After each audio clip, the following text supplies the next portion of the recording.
Golden hour is the time of the day around sunrise and sunset when the sun is closest to the horizon, creating soft, even light. Shooting during this time can result in amazing footage, but it does come with its own set of challenges. That's why timing it right and using the proper camera settings can lead to eye-popping visuals that help you stand out from the pack. Here are 5 tips for shooting during golden hour. First of all, golden hour isn't always a true hour. Technically speaking, golden hour is the time just after sunrise and just before sunset when the sun is at its most golden. Secondly, depending on the time of year, your altitude, and your latitude, your golden hour's duration can vary wildly.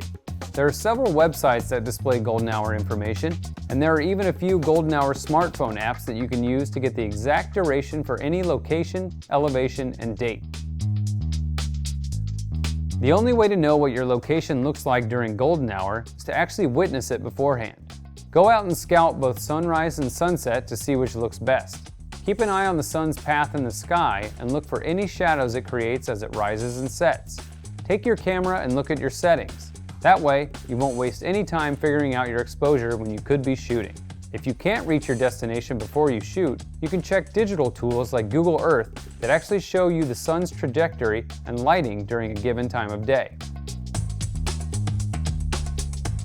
Blue hour is the time just before the sun rises or just after the sun sets, when there is still enough even, soft light to give you additional great-looking footage.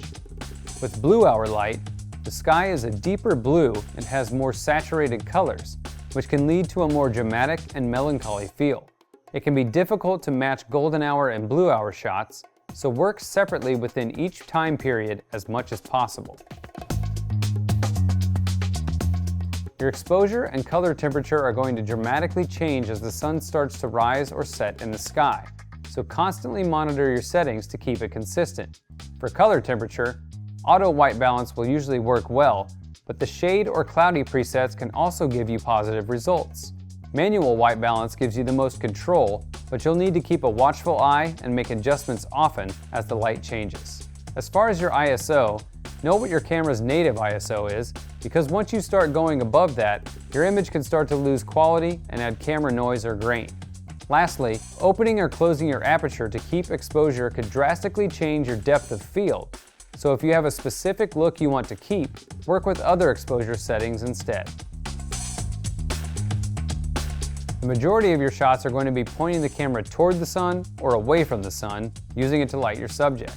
Try to experiment as well by using the sun in more creative ways, like as a rim light behind your subject, or trying to use the sun to create a nice lens flare.